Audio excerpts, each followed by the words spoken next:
সম্প্রতি একটা বিষয়ে সবার খুব জানা, রাসেল ভাইপার। জি। আমরা রাসেল ভাইপার বলছি মিডিয়ার বদৌলতে, কিন্তু এটার বাংলা নামটাও অনেকে জানে না।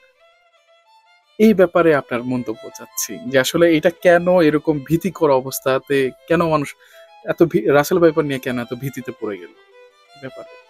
আর রাসেলস ভাইপার মানে আপনি খুব চমৎকার একটা প্রশ্ন করেছেন। এখন যেহেতু এই বিষয়টা আমার কাছে সবাই জানতে চায়, আমি ফেসবুকে একটা স্ট্যাটাস দিয়ে জানান দিয়েছি, কিছু টিভি চ্যানেলকে ইন্টারভিউ দিয়েছি এই বিষয়ে। যেহেতু আমি সাপ নিয়ে কাজ করি, আমার একটা দায়বদ্ধতা আছে রাসেলস ভাইপার নিয়ে মানুষকে সচেতন করার, বা মানুষ যদি ভুল জেনে থাকে তাকে সঠিক তথ্যটা দেওয়া আমার দায়িত্ব। তো রাসেলস ভাইপার আমাদের দেশীয় সাপ। অনেকে বলছেন যে ইন্ডিয়া থেকে চলে এসেছে, ইন্ডিয়ানরা ছেড়ে দিয়েছে বা ভেসে এসেছে, এমন কিছু না। সেই ইংরেজ আমল থেকে আমাদের দেশি সাপ এটা। এটা বাংলা নামটা চন্দ্রবোরা।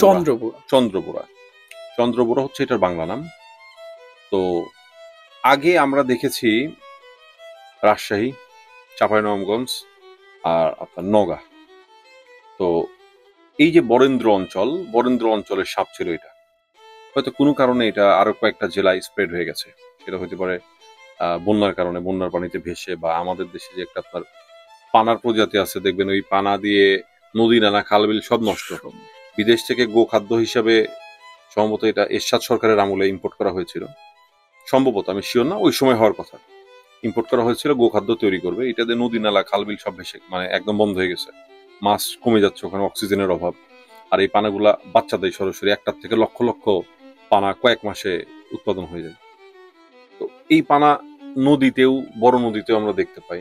এই পানার উপরে করে ভেসে যেতে পারে। যদিও এটা বিস্তর গবেষণা বাংলাদেশে হয় নাই, একদম দাবি করে কোনো কিছু বলতে পারি না, অনুমান করে বলছি, এই কথাটা আমি অনুমান করে বলছি, বা আরো যারা বিশেষজ্ঞগণ আছেন তারা এটা অনুমান করেই বলেন যে পানাতে ভেসে যেতে পারে, বন্যায় ভেসে যেতে পারে। এইভাবে 27 থেকে 29টা জেলায় এটা স্প্রেড হয়ে গেছে।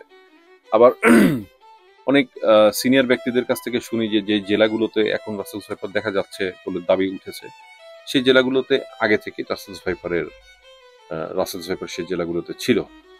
আর এটা আমাদের দেশি সাপ। আর সবচেয়ে মজার তথ্য দিই আপনাকে, প্রতি বছর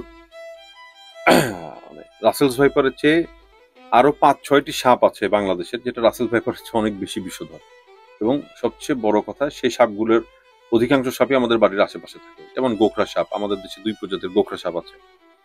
সেই সাপগুলো আপনার গ্রামে যে মাটির বাড়ি আছে, সেই মাটির বাড়িতে যে ইঁদুর বাসা করে, সেই ইঁদুরের গর্তে যে ওরা ইঁদুর টিঁদুর খেয়ে ওখানে ওরা ডিম দেয়, ডিম দিয়ে ওখানে বাচ্চা ফুটে। মানে জন্ম থেকেই এইভাবেই এই সাপগুলো বংশবৃদ্ধি করছে। এটা কিন্তু রাসেলস ভাইপারের চেয়ে আরো অনেক বিষধর সাপ। কিন্তু এটা নিয়ে কোনো কথা নাই, কারণ যারা এই কন্টেন্টটা বানিয়েছে তারা নিজেরা এইটা সম্পর্কে জানে না। এই জন্য রাসেলস ভাইপারকে নিয়ে একটা হাইপ তুলেছে। আর একটা বিদেশি নাম, হ্যাঁ, রাসেলস ভাইপার একটা বিদেশি নাম, মনে হয় যে আমাদের দেশীয় সাপ না, এটা নিয়ে কিছু বললে পাবলিক খাবে। আর চটকদার একটা চটকদার ক্যাপশন দিয়ে দিয়েছে যে 2 সেকেন্ডে কিডনি ফেল। যেই সাপের কোনো কামড়ালে চিকিৎসা নাই, বা কামড় দিলে 10 সেকেন্ডের মধ্যে মৃত্যু অবধারিত। এইভাবে চটকদার যখন আপনি ক্যাপশন দিয়ে পোস্ট দিচ্ছেন, তখন মানুষ তো হয়তো বা ভিডিও না দেখে, বা ভিডিও দেখেও থাম্বনেলটা দেখে মানুষ বিভ্রান্ত হচ্ছে। এটা নিয়ে বিভ্রান্ত আর কিছু নেই। অবশ্যই এটা বিষধর সাপ, যে কোনো বিষধর সাপই মানুষের জন্য হানিকারক। মানে হানিকারক বলতে কামড় দেওয়ার পরে হানিকারক। যদি আপনি সঠিক সময়ে আপনার জেলা সরকারি হাসপাতাল বা উপজেলা প্রধান হাসপাতালে গিয়ে চিকিৎসা না নেন, তাহলে এটা যে কারোর জন্যই ঝুঁকিপূর্ণ।